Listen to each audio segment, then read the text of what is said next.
देखिए, हमारी सरकार ने ये फैसला किया कि जो भी बीजेपी के द्वारा अधूरे कार्य छोड़े गए थे उसमें तुरंत प्रभाव से उन कार्यों को पूरा किया जाए। इस दृष्टि से हमारी सरकार ने कार्य किया है। सर आपने तो अब हम जो इनके अधूरे कार्य हैं उनको पूरा कर रहे हैं।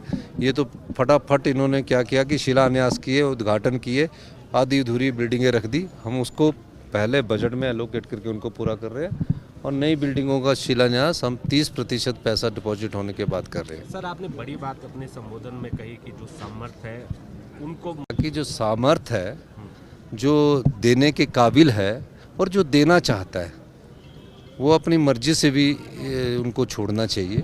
तो ये अच्छी बात है ना।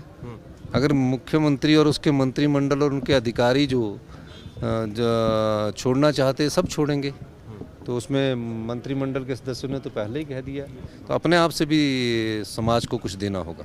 सर 2 साल का जश्न, देखिए 2 साल के जश्न तो नहीं है, 2 साल का हमारा कार्यकाल पूरा होने जा रहा है और कार्यकाल पूरा होने पर 2 साल में हम प्रदेश की अर्थव्यवस्था को पटड़ी पर लाने में सक्षम हुए हैं। 2 साल में हमने कई विभागों में व्यवस्था परिवर्तन किया है और कई बार कहा है हमने कि हम सत्ता में सत्ता सुख के लिए नहीं आए हैं, व्यवस्था परिवर्तन करने के लिए आए हैं। इसलिए फैसले लेते हैं। हम फैसलों से नहीं घबराएंगे क्योंकि फैसले हिमाचल के हित में, व्यक्तिगत हित में नहीं है। पर जो भारतीय जनता पार्टी की सरकार थी उन्होंने व्यक्तिगत और पार्टी हित में जब फैसले लेकर प्रदेश की संपदा को लुटाने का कार्य किया, हमारी सरकार उस प्रदेश की संपदा को लुटने ना देगी, ना लुटाने देगी, बल्कि उसको संपदा को अपने पास लाकर आम किसान, जनता और महिलाओं के सम्मान के लिए और युवाओं को रोजगार देने के लिए खर्च करें। सर हाइड्रो पावर प्रोजेक्ट ये इन प्रोटेस्ट है क्या? नहीं, ऐसा होता है कि जब सरकार 64 करोड़ रुपया जब उसका आर्बिट्रेशन और सिंगल बेंच ने फैसला किया है, उसके पास एक नियम है जिसमें जिसने पैसे लेने होते हैं वो बोलता है कि आप किस प्रॉपर्टी का वो करेंगे। उस नियम के तहत उसमें आगे बात करते हैं और उसकी अपील तब सुनी जाती है जब उसके पैसे जमा होते हैं। तो उसमें पैसे जमा करने में थोड़ी सी